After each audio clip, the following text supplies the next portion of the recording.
Hello everyone, this is Professor Govind. In this video session, let us understand some of the basics about images and videos. We'll understand how to capture images, how to process images, how to scan images, that is to convert images from hard copy into soft copy, and how to print images. And we'll discuss about video capturing and video processing as well. Let us start with images. Let us start in particular with image capturing. An image is captured with the help of still camera, and there are both analog and digital cameras available.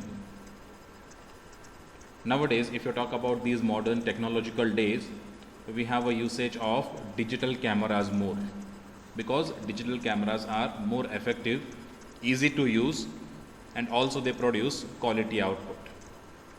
But on this date, we have the option of choosing either an analog or a digital camera.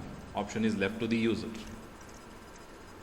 Analog cameras need an ADC, that is analog to digital converter. Now this is known to everyone.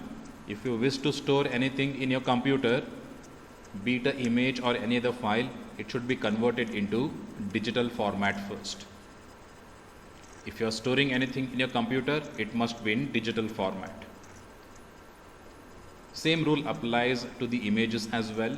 If you capture any image with the help of analog camera, you need to have a converter in between called ADC, that is analog to digital converter, to convert your image into digital image.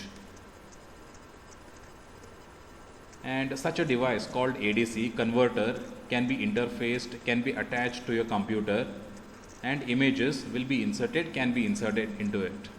And it converts your images from analog to digital, and such an image then will be stored in your computer. Whereas if you talk about digital camera by default has a digital converter. You need not worry about adding another device called ADC. The advantage with digital camera is that interfacing is very easy.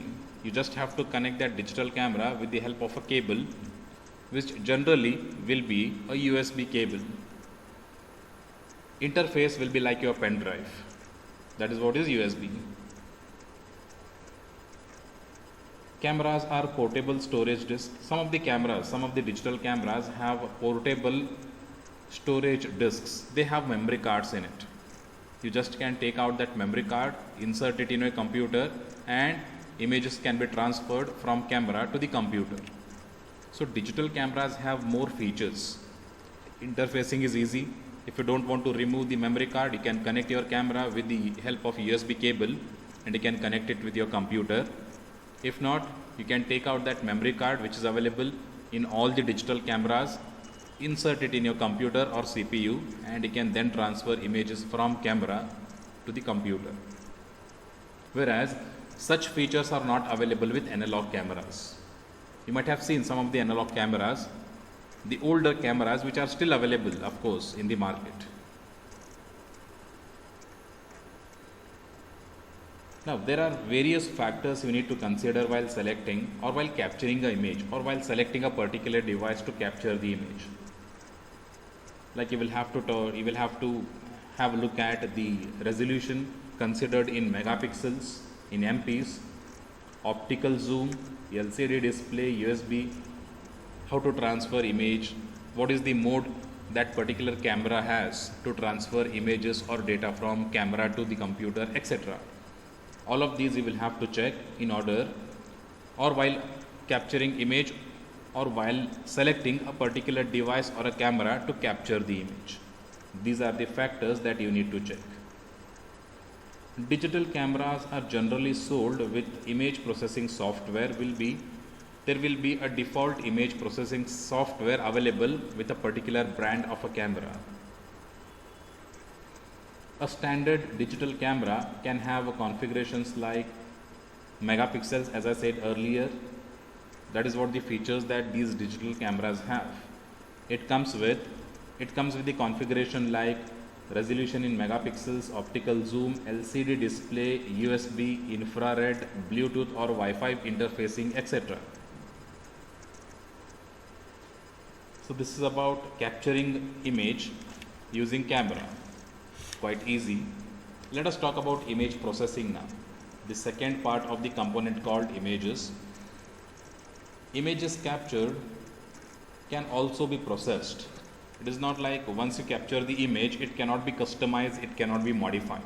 Image processing is customizing your existing image or the captured image to make it look better or to make it look attractive. Like we can add some colors at the background, we can change the complexion of it, like we can increase the brightness, we can decrease the contrast, etc. Image in various ways can be processed. It can be made better. And there are many softwares available for such purpose, to process video, process audio, to process images.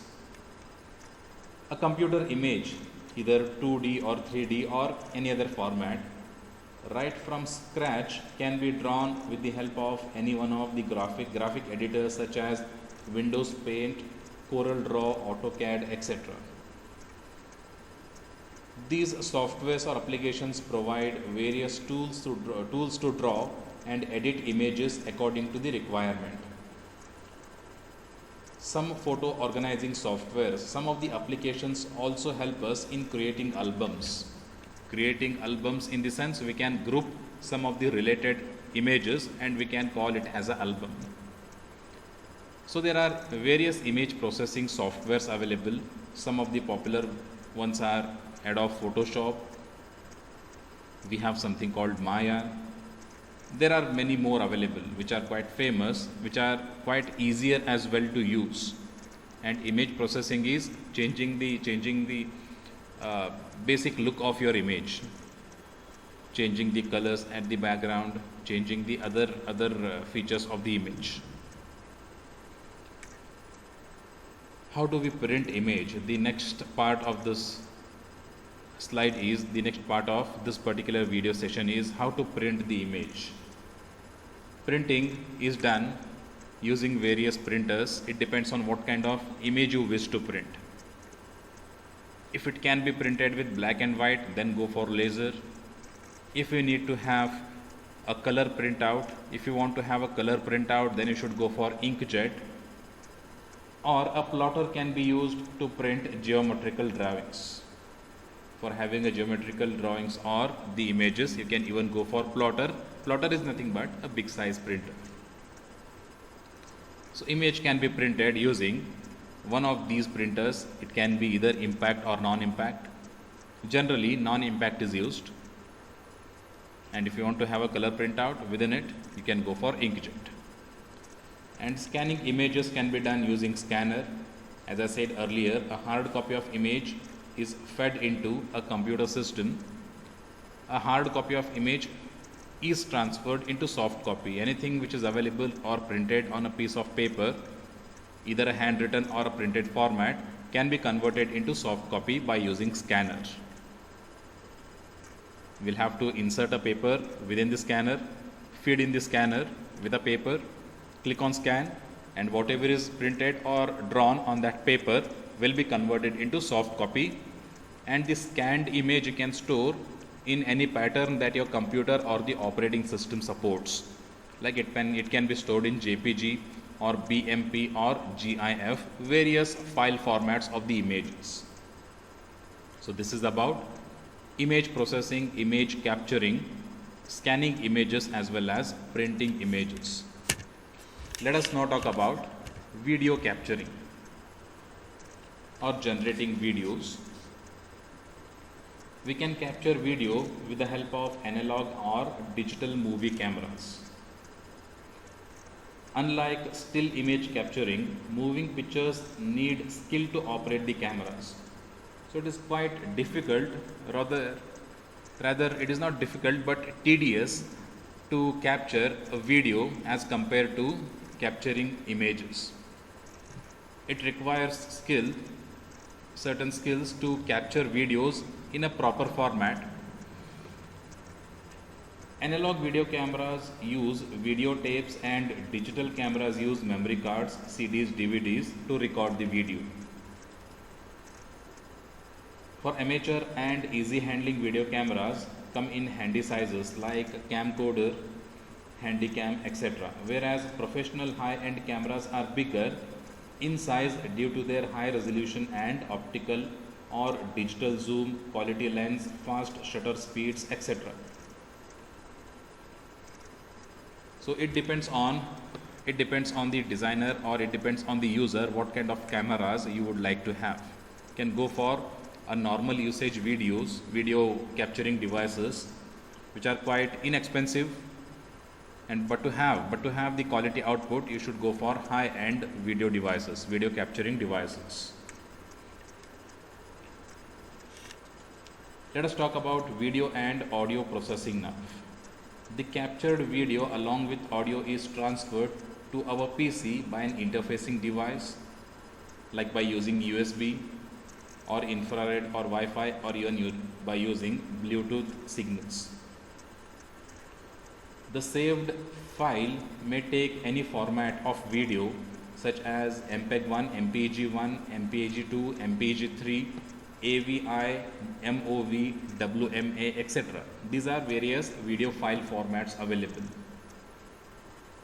By importing these particular files into a standard video editor such as Movie Maker or Video Edit Magic, we can process or we can modify the stored video.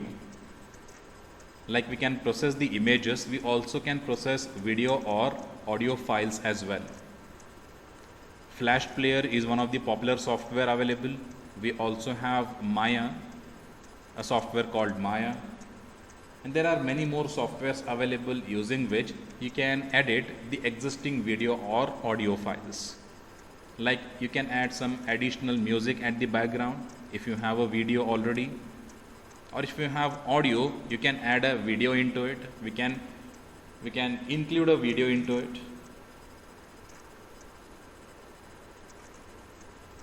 Simple editors come with the video cameras we buy, but to create professional movies, high level applications we need to purchase. Some of the freewares are available for processing video which generally come with the video cameras that we purchase. But to have a more professional or a proper editing or processing, there are some high end applications available which we need to purchase, which are not available for free. But video or audio processing is quite easy with these applications around. With these applications or softwares, we can easily modify our videos or audio files. As we discussed earlier, there are two categories of videos which are generally available. One is analog and the other one is digital. Analog needs a transmission and conversion from analog to digital, whereas digital video can be directly inserted in your computer. Analog video was the original format used in earlier movies or earlier video files or documentary shootings.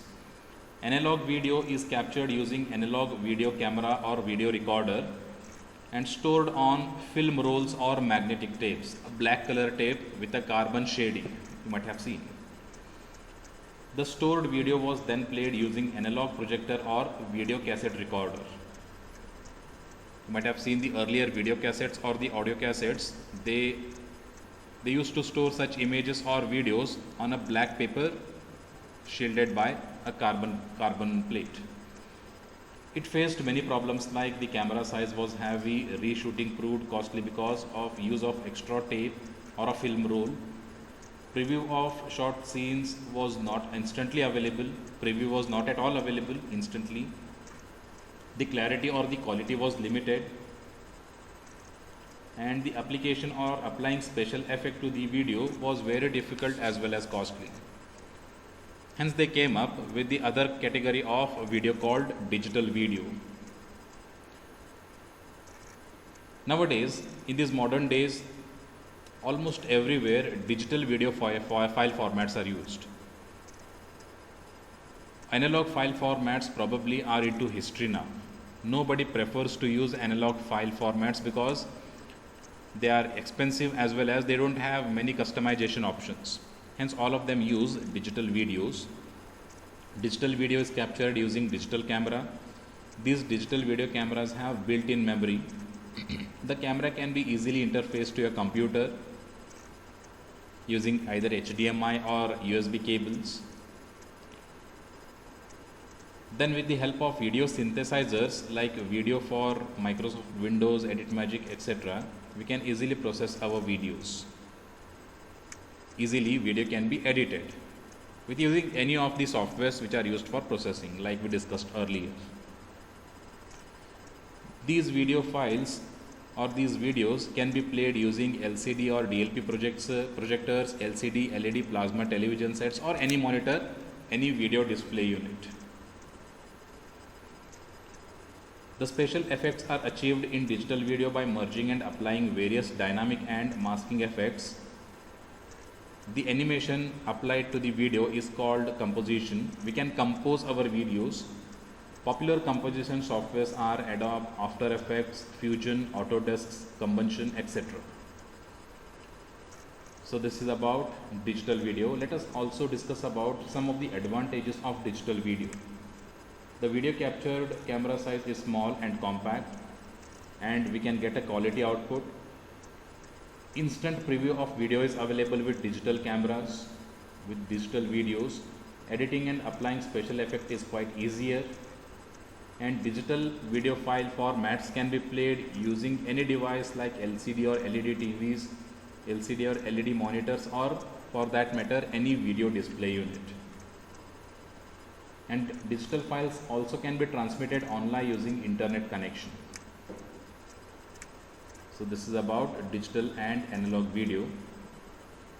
In our next video session and the last video session of multimedia, we will discuss about some of the applications of multimedia, and also we'll have a look at software and hardware requirements and some of the devices generally used for designing multimedia project.